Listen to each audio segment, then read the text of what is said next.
दोस्तों भारत एक कृषि प्रधान देश है और कृषि के लिए सबसे जरूरी चीज है पानी। दोस्तों हम अक्सर नॉर्थ ईस्ट वाले एरिया में बाढ़ की खबरें सुनते रहते हैं। बिहार में कोसी का शोक तो हमने बचपन से सुना है और उसके बाद हम मध्य और दक्षिण भारत में सूखे की खबरें भी अक्सर सुनते रहते हैं। अब एक ही देश में इतनी विविधता शायद ही कहीं और देखने को मिले। अब हो सकता है कि आप ये सोच रहे हो कि क्यों ना उत्तर भारत की नदियों का जो एक्स्ट्रा पानी है उसको मध्य और दक्षिण की तरफ मोड़ दिया जाए, ताकि उत्तर भारत में बाढ़ की समस्या भी दूर हो जाए और दक्षिण को कृषि के लिए पर्याप्त पानी भी मिल जाए। अब हमारी इसी सोच को साकार करता है रिवर इंटरलिंक प्रोजेक्ट। दोस्तों भारत में दुनिया की लगभग 18% आबादी रहती है, लेकिन दुनिया के कुल पानी का सिर्फ 4% ही हमारे पास है, तो इसीलिए उसका सही यूज होना बहुत जरूरी है। तो आइए आज की वीडियो में जानते हैं कि ये रिवर इंटरलिंक प्रोजेक्ट क्या है, ये कैसे पूरा होगा और इससे हमें क्या बेनिफिट्स होंगे।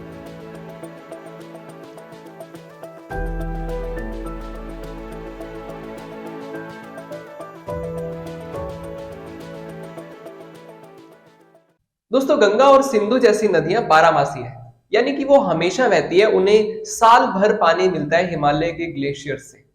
लेकिन जो हमारी प्रायद्वीपीय नदियां यानी कि मध्य और दक्षिण भारत की नदियां, उनको पानी मानसून के जरिए मिलता है।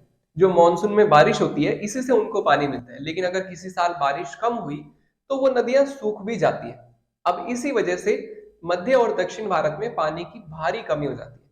अब रिवर इंटरलिंक प्रोजेक्ट के तहत 37 नदियों को 30 अलग अलग लिंक्स के जरिए आपस में जोड़ा जाएगा। अब इसका मेन उद्देश्य ये है कि उत्तर भारत का जो एक्स्ट्रा पानी है उसको दक्षिण की तरफ ले जाया जाए, ताकि दक्षिण में पानी की कमी ना हो। दोस्तों अब रिवर इंटरलिंक प्रोजेक्ट के तहत एक नेशनल वाटर ग्रिड बनाया जाएगा, जिसके जरिए नॉर्थ और साउथ में पानी का बराबर वितरण किया जा सके। इस प्रोजेक्ट के बेसिकली दो हिस्से हैं। पहला हिस्सा हिमालय की नदियों में होगा और दूसरा हिस्सा प्रायद्वीपीय भारत में होगा। पहले हिस्से में गंगा और ब्रह्मपुत्र के बेसिन को आपस में जोड़ा जाएगा। अब इसके भी आगे दो हिस्से हैं। जो गंगा के ईस्ट वाली सहायक नदियां हैं उनको चंबल और साबरमती से जोड़ा जाएगा। जो प्रोजेक्ट का दूसरा हिस्सा है वो प्रायद्वीपीय भारत में है। उसके अंदर साउथ इंडिया की 16 नदियों को आपस में जोड़ा जा रहा है। दूसरे भाग का सबसे बड़ा हिस्सा यह है कि महानदी और गोदावरी का जो एक्स्ट्रा पानी है उसको कृष्णा, कावेरी, पेन्नार और वेगई नदियों में भेजा जाए, ताकि साउथ में पानी की समस्या को दूर किया जा सके। रिवर लिंक प्रोजेक्ट के अगर इतिहास को देखें तो वो भी काफी पुराना रहा है। ब्रिटिश काल में भी इसके लिए काफी सुझाव दिए गए थे। उस समय इसका उद्देश्य था इनलैंड वाटरवेज के जरिए व्यापार को बढ़ाना, बिल्कुल वैसे ही जैसे यूरोप और नॉर्थ अमेरिका के बहुत सारे एरिया में होता है। लेकिन इस पे आगे कोई काम नहीं हो पाया। उसके बाद 1980 के दशक में सिंचाई मंत्री के.एल. राव ने भी एक नेशनल वाटर ग्रिड बनाने का प्रस्ताव रखा था और 2005 से 13 के बीच इसके लिए कई सारे प्रस्ताव लाए गए, लेकिन वो सारे खारिज होते गए। 2014 के बाद इस काम में काफी तेजी आई है और आज भारत की पहली नदी जोड़ो परियोजना, जो कि केन और बेतवा नदी को आपस में जोड़ती है, शुरू हो चुकी है।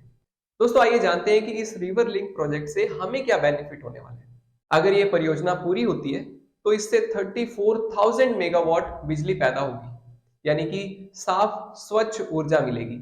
दूसरा, जो नॉर्थ इंडिया में बाढ़ की वजह से भारी नुकसान हर साल होता है वो भी नहीं होगा, और साउथ इंडिया में जो नुकसान सूखे की वजह से होता है वो भी खत्म हो जाएगा। और दूसरा, जो नुकसान नॉर्थ इंडिया में हर साल बाढ़ से होता है वो भी खत्म हो जाएगा। साथ ही साथ जो साउथ में हर साल सूखा पड़ता है वो भी हमें देखने को नहीं मिलेगा। हालांकि ये प्रोजेक्ट बहुत धीमी गति से आगे बढ़ रहा है, लेकिन अगर ये पूरा होता है तो ये भारत के लिए एक वरदान साबित होगा। आपको ये वीडियो कैसा लगा कमेंट में जरूर बताइएगा। अब मिलते हैं आपसे अगली वीडियो में। नमस्कार।